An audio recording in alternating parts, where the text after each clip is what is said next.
Hi all, എൻ്റെ പേര് ഹസ്നി. ഞാൻ ഈ കഴിഞ്ഞ ഒക്ടോബർ 15-നാണ് ഹാദ് ഫാർമസി ടെക്നീഷ്യൻ എക്സാം പാസ്സായത്.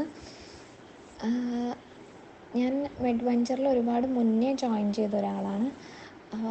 ജോയിൻ ചെയ്ത ഉടനെ ഞാൻ ആൻഡ്രൂ സാറിൻ്റെ ക്ലാസ്സും ഒക്കെ കേട്ടായിരുന്നു, നോട്ട്സ് പ്രിപ്പയർ ചെയ്തായിരുന്നു, ക്രാഷ് കോഴ്സൊക്കെ അറ്റൻഡ് ചെയ്തായിരുന്നു.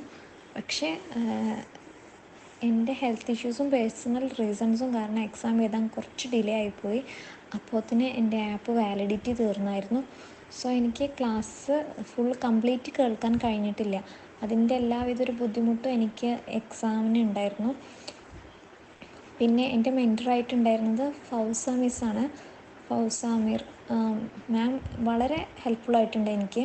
കാരണം ക്ലാസ് കംപ്ലീറ്റ് കേൾക്കാത്തതുകൊണ്ട് തന്നെ പ്രീവിയസ് ക്വസ്റ്റ്യൻസ് നോക്കുമ്പോഴും ബാക്കി പോർഷൻസ് പഠിക്കുമ്പോഴൊക്കെ ഒത്തിരി ഡൗട്ടുകൾ ഉണ്ടായിട്ടുണ്ട്.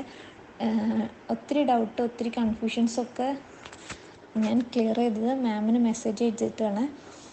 സോ ഇനി എക്സാം എഴുതാൻ പോകുന്നവരടുത്ത് എനിക്ക് പറയാനുള്ളത്, മാക്സിമം ഡീറ്റെയിൽ ആയിട്ട് പഠിച്ചിട്ട് പോകാൻ നോക്കുക. സാറിൻ്റെ ക്ലാസ് കംപ്ലീറ്റ് കേൾക്കുക. പിന്നെ മെറ്റീരിയൽ തന്നിട്ടുണ്ടാവും, അത് ഒരു പ്രാവശ്യമെങ്കിലും കവർ ചെയ്യാൻ നോക്കുക. പിന്നെ മെറ്റീരിയലിൻ്റെ ബാക്ക് സൈഡിൽ ഒരുപാട് കേസസും കാൽക്കുലേഷൻസും ഒക്കെ കൊടുത്തിട്ടുണ്ട്. ടൈം ഉണ്ടെങ്കിൽ ആ കാൽക്കുലേഷനൊക്കെ അറ്റൻഡ് ചെയ്യാൻ നോക്കുക. പഠിക്കുമ്പോൾ പ്രീവിയസ് ക്വസ്റ്റ്യൻസും ക്രാഷ് കോഴ്സും മാത്രം പഠിക്കാതെ ബാക്കിയുള്ളതും കൂടി പഠിക്കുക.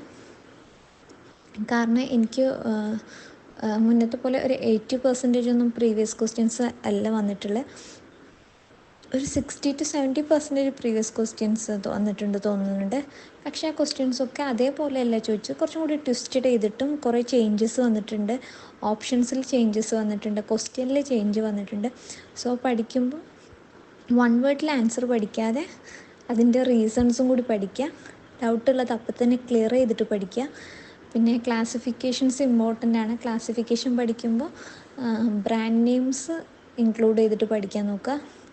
എനിക്ക് തോന്നുന്നു ഒരുവിധം ഒട്ടുമിക്ക ക്വസ്റ്റ്യൻ ചോദിച്ചതിലും ബ്രാൻഡ് നെയിംസാണ് അവർ ഓപ്ഷൻസിൽ കൊടുത്തിട്ടുള്ളത്. സോ ബ്രാൻഡ് നെയിംസ് അറിഞ്ഞിട്ടില്ലെങ്കിൽ നമുക്ക് ആൻസർ ചെയ്യാൻ പറ്റില്ല. കാൽക്കുലേഷൻ ആയാലും കുറച്ചും കൂടി ടൈം എടുത്ത് മനസ്സിലാക്കി കാൽക്കുലേറ്റ് ചെയ്ത് തന്നെ പഠിക്കാം. മുന്നത്തെ അതേ ക്വസ്റ്റ്യൻ തന്നെ കാൽക്കുലേഷൻ ചെയ്തിട്ട് ലാസ്റ്റ് എൻഡിൽ പുതിയ എന്തെങ്കിലുമൊക്കെ ആഡ് ചെയ്തിട്ടാണ് അവർ ചോദിക്കുന്നത്. സോ അതേപോലെ ബൈ ഹാർട്ട് ചെയ്ത് പഠിക്കാതെ കുറച്ചും കൂടി ഏതൊക്കെയാണെന്നൊക്കെ എഴുതി പഠിച്ചിട്ട് ചെയ്യാം. പിന്നെ അത്രയൊക്കെ ഉള്ളൂ. കുറച്ചും കൂടെയൊക്കെ ഡീറ്റെയിൽ ആയിട്ട് പഠിച്ച് കാൽക്കുലേഷനൊക്കെ പഠിച്ച് ക്ലാസിഫിക്കേഷൻ ബ്രാൻഡ് നെയിംസൊക്കെ പഠിച്ച് എഴുതുന്ന ഒരാൾക്ക് ഈസി ആയിട്ട് പാസ്സാവാനുള്ളതന്നെ ഉള്ളൂ എക്സാം. എന്തായാലും എല്ലാവർക്കും ഓൾ ദി ബെസ്റ്റ്.